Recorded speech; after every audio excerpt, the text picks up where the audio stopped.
Hello again and welcome back to Basics of Yu-Gi-Oh! Dueling. We're going to be doing spell cards today. So, what are they, how to use them, and how to tell which one's which. So let's have a look at them to begin with. This is a spell card. Spell cards are bluey-green in colour. They're very similar to monster cards in structure. They have the name up here.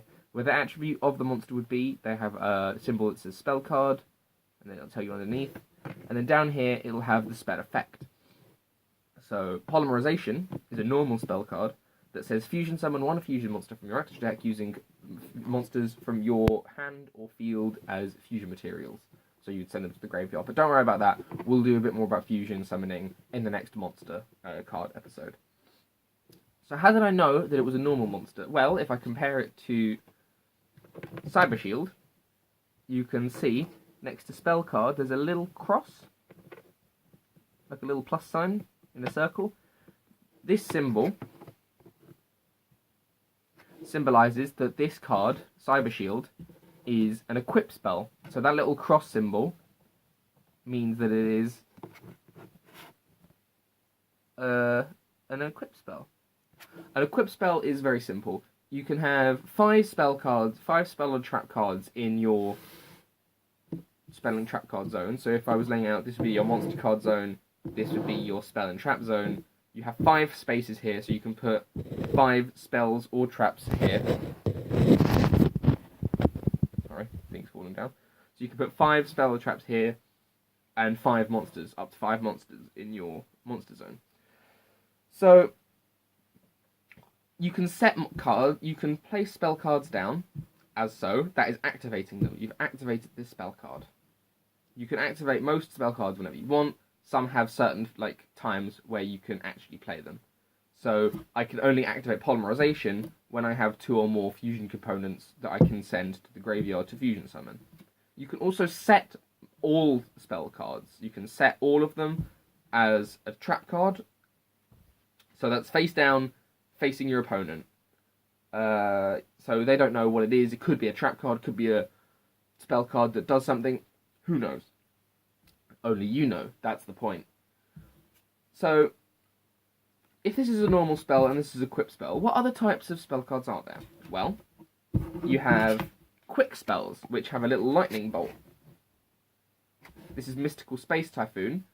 I can place this face down, and any point during my opponent's turn, if they activate a spell or a trap card, I can go, boom, quick spell, destroy 1 spell or trap card on the field. It doesn't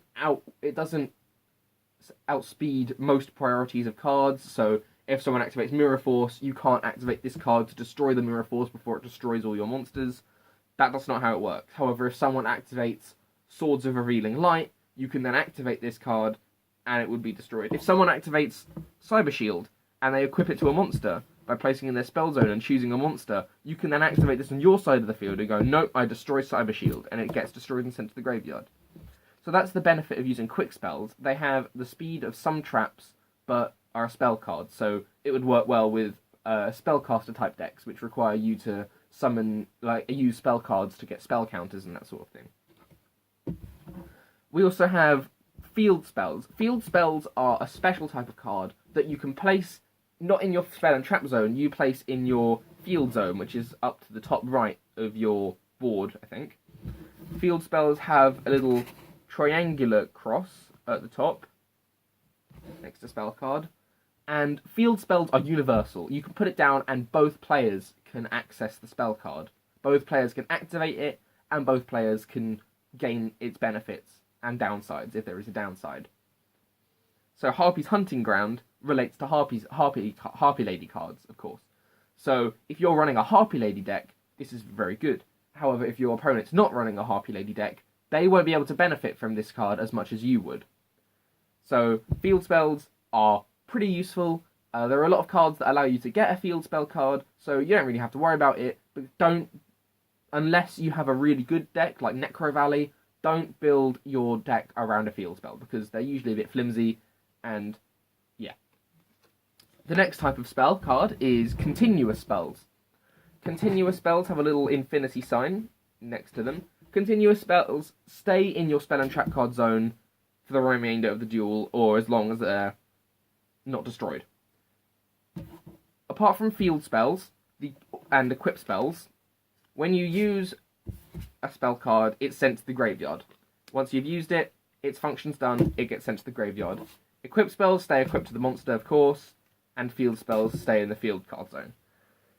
Continuous spells stay in there and provide a continuous effect that always lasts longer. You don't have to activate it necessarily, but you can activate its effect all the time. So, for instance, Spiral Spear Strike allows Gaia the Fierce Knight monsters to deal piercing damage when the monster is in defense mode.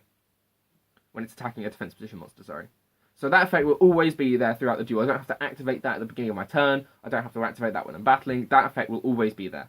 And it's there for eye control. So this is for monsters' eye control. So it won't be for my opponent. So it's a bit like a field spell, but only for you. The last type of spell card that you have to know about is ritual spell cards. So for those of you who are running ritual decks, these are essential. So in the corner it has a little flame, and on the ritual card it'll tell you how many monsters you need for the ritual summon. So to activate a ritual summon, you need the ritual monster in hand. Ritual monsters are blue. You need it in your hand. You need both of these cards in your hand. So you activate the ritual card, it'll tell you that you need a certain number of monsters to tribute. So this says you must also tribute monsters from your hand or field whose total levels equal 8 or more. So, as long as you have a monster that equals 8 or more, 2 monsters, 2 level 4 monsters, or a level 4 and a level 5, it can be any monster that's in your hand. You can then ritual summon your ritual monster by placing it in your monster zone once you've activated the spell. This spell then goes to the graveyard. Ritual monsters are incredibly useful if you have all of the right cards that you need to use them. So they're quite tricky to understand, and they're quite hard to summon sometimes because you need both the ritual cards, but there are lots of cards that you can help use to get ritual cards. Manju of the 10,000 hands, and like Senju of the 10,000 hands, or whatever that is called. Something of the 10,000 something. Pre-preparation of rites. That's just those sorts of things help you get your ritual monsters on. So, that's all the spell cards that you need to know.